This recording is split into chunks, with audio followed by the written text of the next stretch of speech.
Hi and welcome to the September episode of Mad About Gardening. This month's episode is going to be in two parts, with the second part being our garden tours. In this first part, I'm going to be taking a look at some of the plants we've been growing from seed and cuttings throughout these episodes. And I'm going to be planting up the strawberry plants that we made from runners.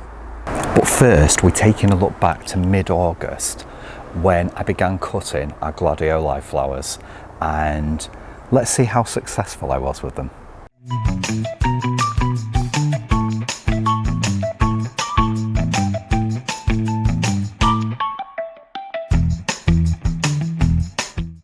It's mid-August and I am really excited because look at the Gladioli.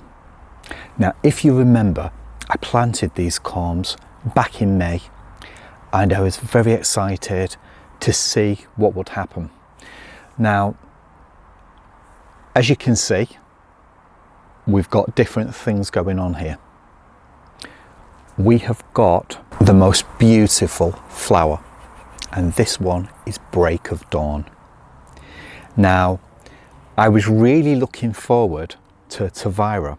Now, Tavira is in this pot here, and we have got a flower that is starting to come out. Well, it's growing, but we've also got another one that has been nobbled by the slugs, so it's almost hanging off.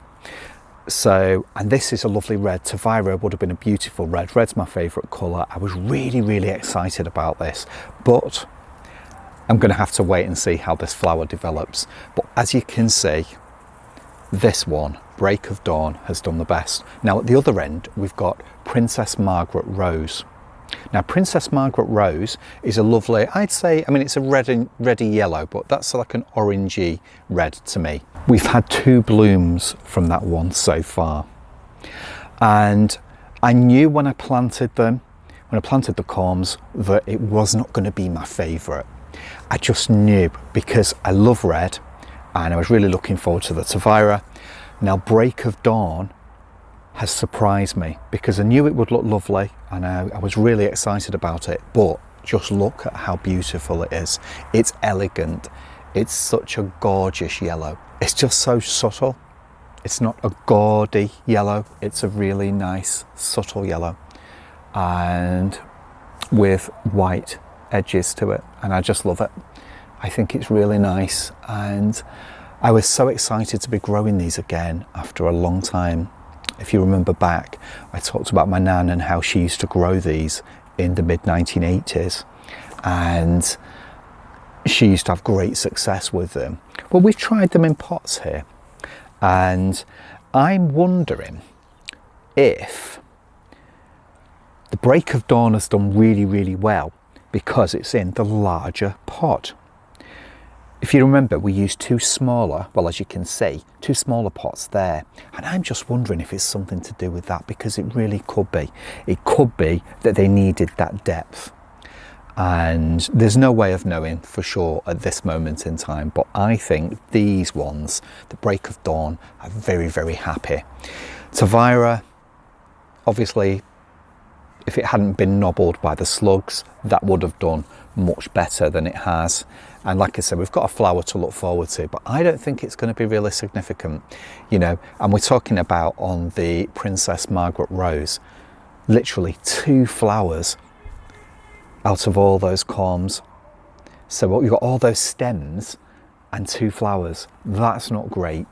And in comparison to this one, where there are lots of stems and still more to follow as well, we've got more coming out there. And the purpose of me growing these was, as my nan used to grow them for cut flowers to bring into the house.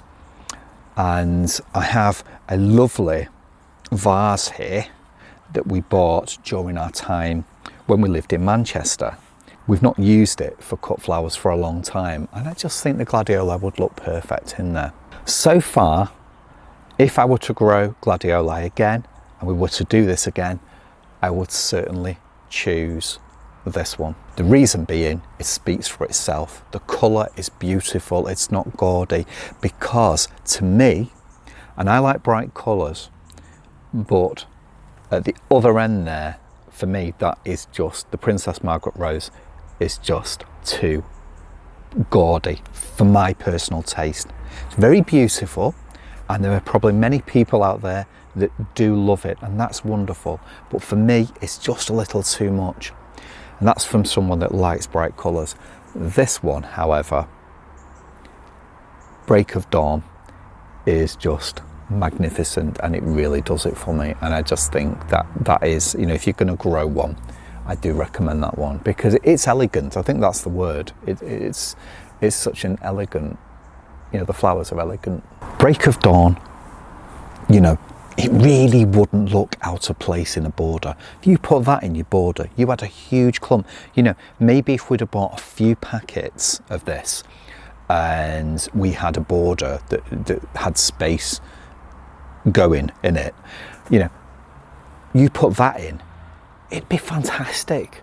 You just imagine that en masse in a border, or even as they are, you know. And remember as well, that little trick with planting as well. If you've got an established border and lots of taller plants around, but things that are a little bit lower than the gladioli, but would cover the pot and the stems, you could place these pots in the ground, literally. You could get them into the ground, or you could just place pots, that's what I was trying to say. Or you could plant the gladioli like my nan used to do, into the ground itself, into the border, and that's what she did. And it was really successful. And, you know, Break of Dawn for me, it's been a, you know, an eye-opener, because I just think that that's stunning. It's got so many more flowers to come as well, so many more stems just waiting to flower. And there's something in that, and it's certainly a variety that I think, do you know what, I think we will be using this again in the future. The Tavira, I will say this, from the packet and from photographs that I've seen online, I would recommend the Tavira, as in the colour. It's a beautiful red, a really, really beautiful red, and that's why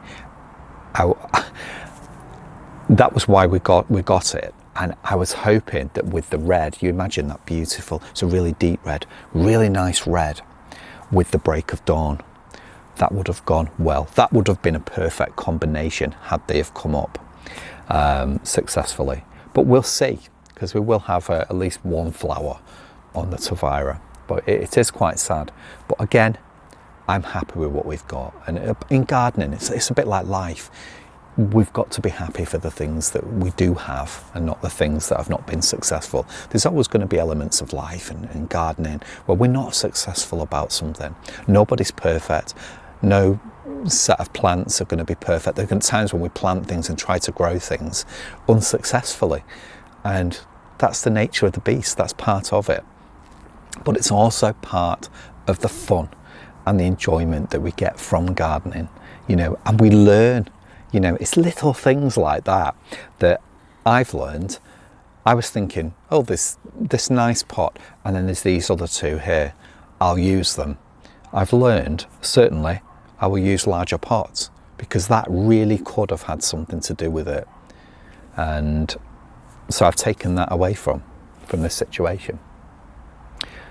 But I've definitely really enjoyed growing these. I'm now going to cut some for the vase so we can bring them into the house and enjoy them inside, because I'm not really getting the benefit outside, you know, certainly of an evening.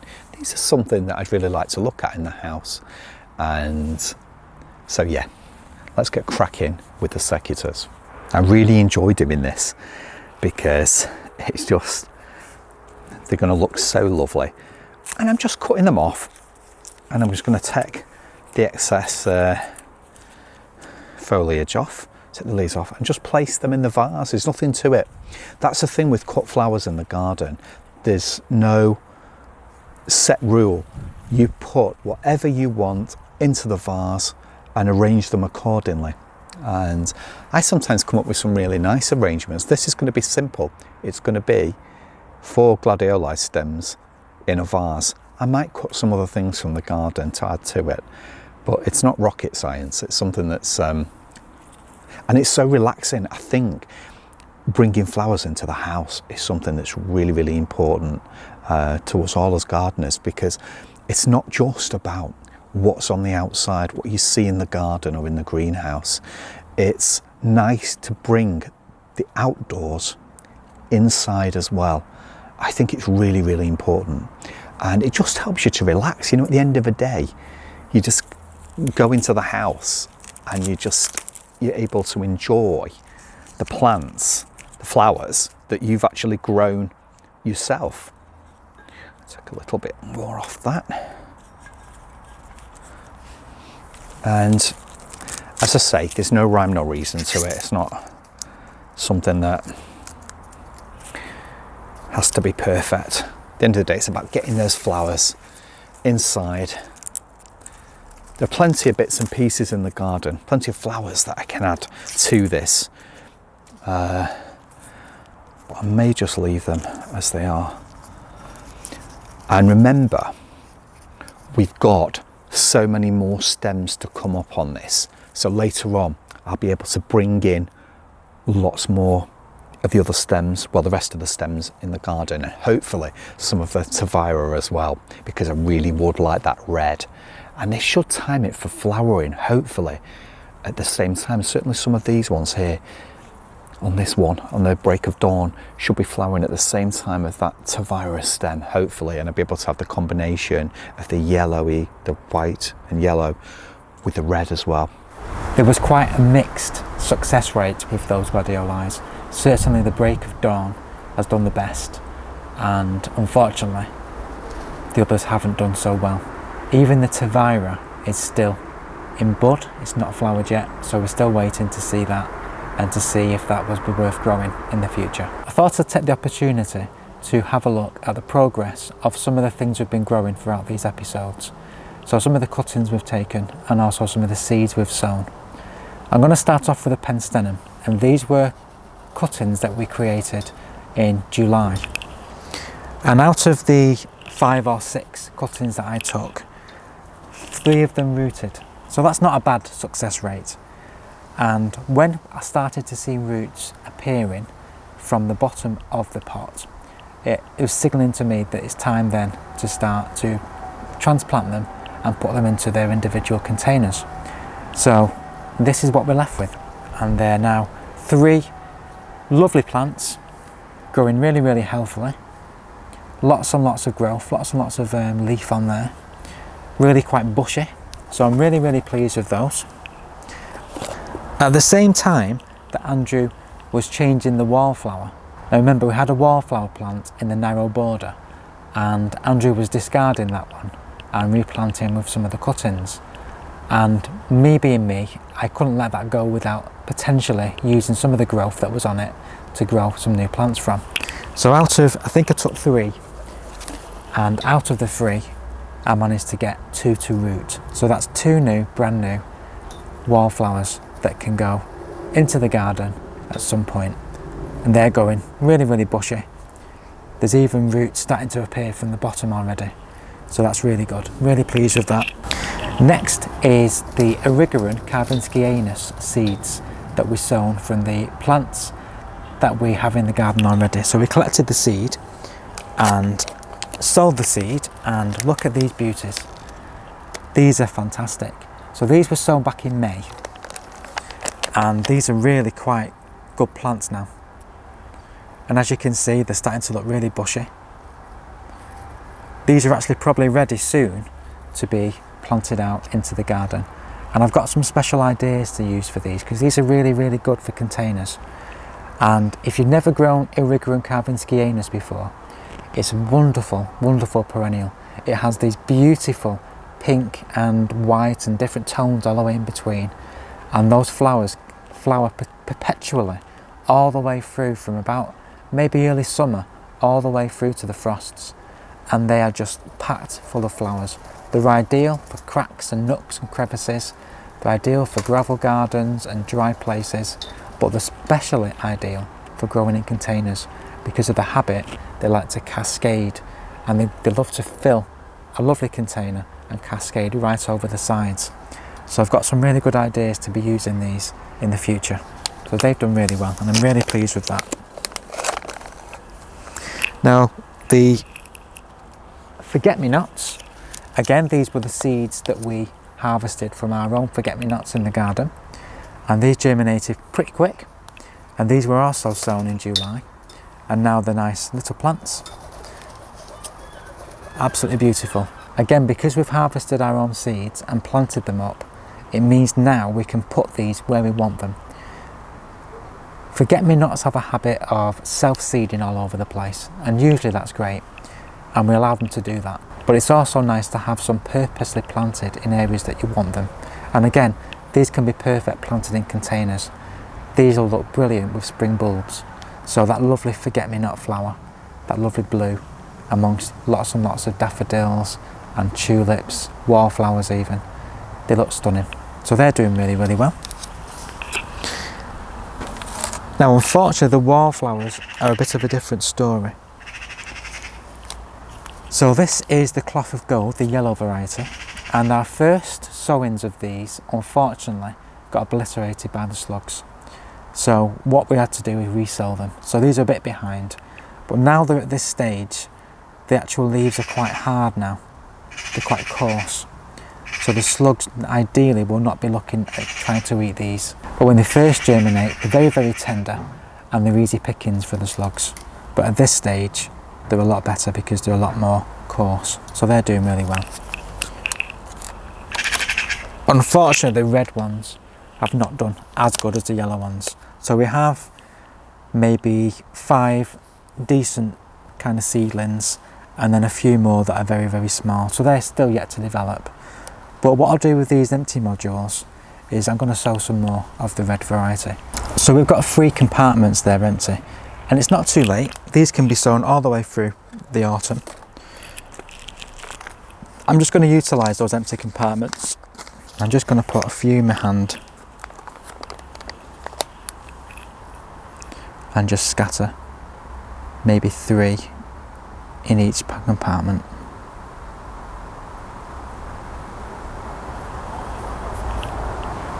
And then with a tiny bit of vermiculite, I'm just going to cover those over.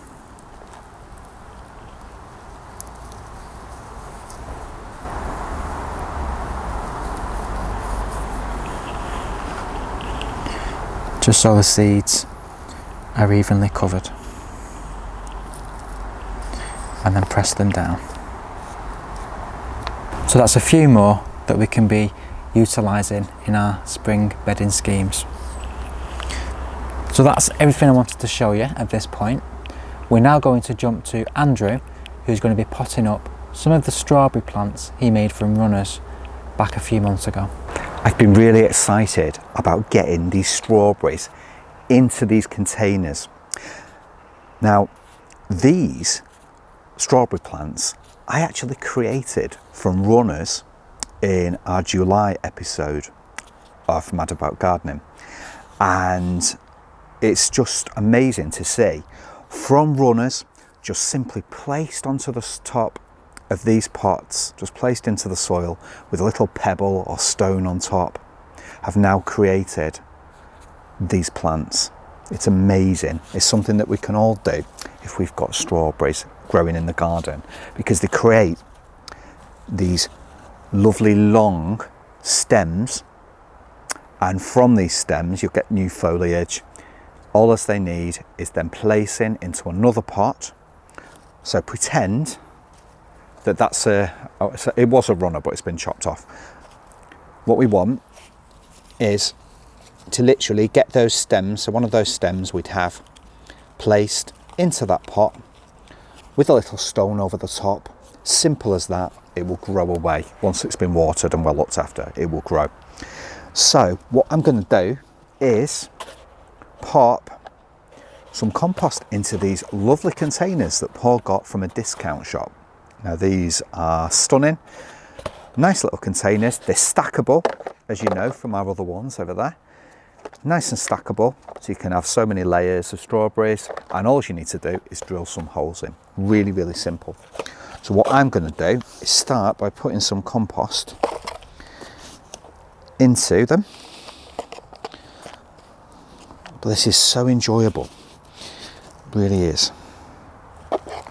It's just great to be able to create more plants for your money. You know I'm big on this, and Paul is as well, being able to create more plants from nothing. Because most of the time, you know, when you've got strawberries growing, you cut the runners off because they're starting to look untidy at the edges of your containers and pots, however you're growing them in the garden, and you're not utilising them. And I just think it's great to be able to grow more plants for free, because this is what nature intended. It intended, you know, these runners to create new plants, and so we can do that. We can give them lots of help along the way to keep going. Now, this is a fun bit where we get to get dirty. I'm just going to place some compost in each of those, and it's a really good day today. There's a nice breeze out, but it's not, you know, we're in September and I feel the cold quite easily, and I can just feel a little bit of a nip in the air. So yeah, so I can always put more compost in should I need to, but we'll start, there's plenty in there to be going on with, and I'll start with getting some of these plants out of the pots and just making space for them. So because they're stackable, I'm going to have them like this. So I'm going to have 3 per container. I can't put any more in because they're going to be stacked. So I'm going to start by putting these in. Like I say, I can always top the compost up a bit later. I don't want it so it's overflowing with compost, because, you know, when you're doing pots and containers and things, you never want that. It's never a good thing. And I always break the roots away just slightly. I just tease them away a little bit. I never like roots that are going round and round in circles for obvious reasons, because it's not doing the plant any good at all whatsoever. Get some more compost around there. And it's okay if I get some compost on the lawn, because I can always brush that off. There's no worries there. A bit more around the edges there. But it's a really relaxing pastime, planting. It's one of my favourite bits of gardening, to be able to plant what we've grown actually into the garden. And the roots on these plants are just stunning. They are amazing. They're so beautiful. To think that we've created these from nothing. Brand new plants with all those beautiful roots, literally from a runner. And strawberries are amazing. They're actually, along with blackberries, they're my favourite fruit. They really are. And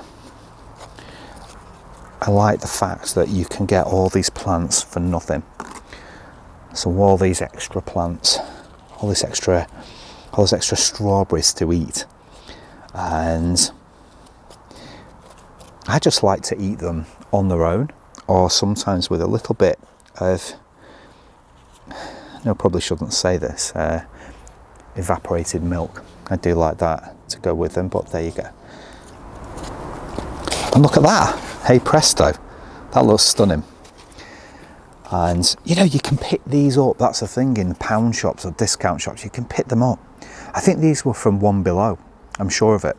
And yeah, they're just stunning, because next to nothing, and you've got these containers that will last a few years. They really will. I mean, come on. And for the price, you can't complain, can you? But it's just great to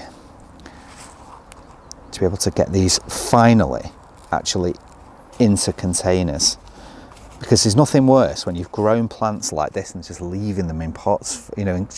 It's having the time. There's so many other things that we can be doing, and so many other things to do, that sometimes it's having the time to actually get them in. And this episode is a perfect opportunity to get them in, because I know that you'd be really interested in us getting these in and seeing what we're doing with them, the progress. Because that's always nice as well, I think, and that's something we try to do, is to follow things up, follow up our progress on, you know, what we've been doing in the garden. Oh, look at those for roots. Look at that.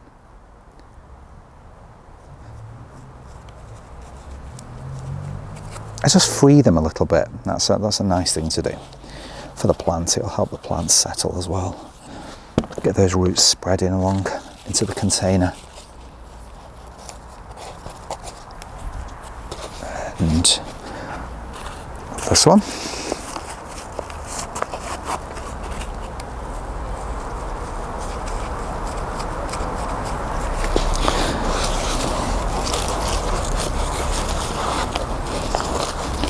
And like I say, it's the perfect day for it. It's great to be outside in the garden. I always like it when there is a slight breeze out as well. I really do like the breeze. I think it's lovely to be outside and feels really fresh.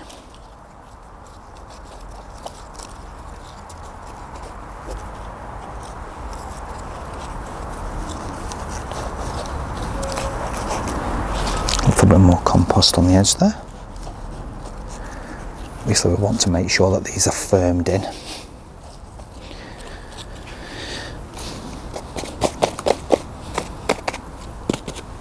And look at that for stunning. That is amazing. And what we're going to do with these now is I'll put these pots to one side. Got another one there that I can be utilising at some stage. Got a few more plants along here. But what I'm going to be doing is stacking these now.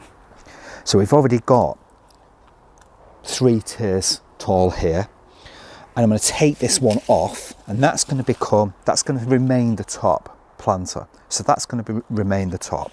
And what I'm going to do is place these ones onto here. So literally, and that's as simple as it is. That really is as simple as that. You're getting more strawberry plants when you buy these containers in your space. You know, you imagine now, you have a great big pot maybe, and you've got strawberries spilling out over the edge. That's fantastic and that's good. But what if you've not got a lot of space? I mean, we've got space here, but what if you want a balcony or something like that? This is the perfect solution, because you can stack these, getting more strawberries in, therefore you're getting more fruit. Now, pop this one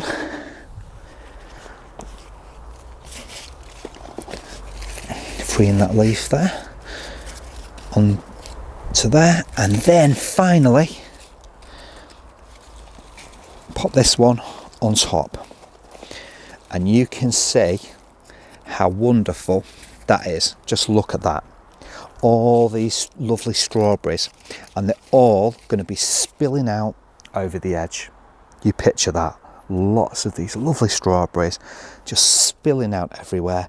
And these stackers, as I say, they are fantastic and well worth it. You can get so much more strawberries in the one place, and I'm really pleased. I think this looks amazing. It truly does. Now all that's left is to give them a little bit of water. Hello. That just looks fantastic. You happy with it? Yeah. Looks so good, it looks like doesn't we it? could do a few more layers, because they've got a few more plants. Yeah, that are remaining. There's how many? At least another layer's worth. 5. So we've got another layer. So we could do with another one just to stack on top. Wonderful. So I've given that a water, so they'll all settle in. Now, when you were talking about strawberries and the way you like it with evaporated milk, I've got an even worse habit to have strawberries, and that is I've been grown up by having strawberries in a dish and just having some sugar on a plate and literally dipping the strawberries into the sugar and eating it like that, without any cream, without any ice cream or evaporated milk, just pure unadulterated badness. You certainly get a sugar fix from that. Yeah, I'm not sure the dentist would agree that that's a good way to eat strawberries. I don't think it's a good thing to do, but there you go. I've not done it as an adult, so that's good. It's not a habit that I've continued. He's definitely not done it. So I do know that it's not I'm going to show you. So that's wonderful, that's fantastic. So don't forget, there's going to be another part 2 coming up on this programme. So we're still going to remain in September, but part 2 is going to be our garden tours. So Andrew's going to take you through the flower borders like he does normally, and I'll take you through some of the vegetables that we're growing. I always love my garden tour That's my Yeah. favourite bit of the whole show, is my garden tour, because I love showing you around the garden and noticing the changes and everything, you know, what's been going on and what's out in that particular month. And we've bought so many more new plants recently. We have. So there's a lot more to show you. Lots of different varieties that we've bought. So it's going to be quite a good, It's going to be great tour, isn't it? Yeah. So we'll catch up with that later on in the month. But for the time being, thank you very much for watching. If you have any comments, please drop them in the comments box below. Please hit that like button and also subscribe if you've not yet done so. Also, if you have social media accounts, please do share our videos, because we really do appreciate it. So thank you very much, and we'll see you very soon on the next one. In the meantime, please do take care. Thank you for watching.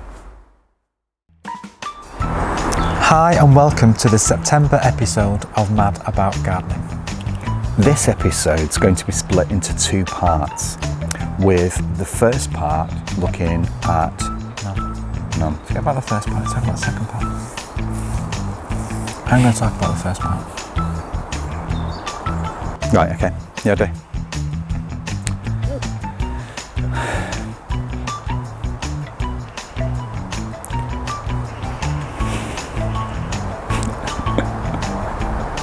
What are you going to do? Something then when you're like that. Oh. I've been very excited. That's worked out really well. Yeah, that was good.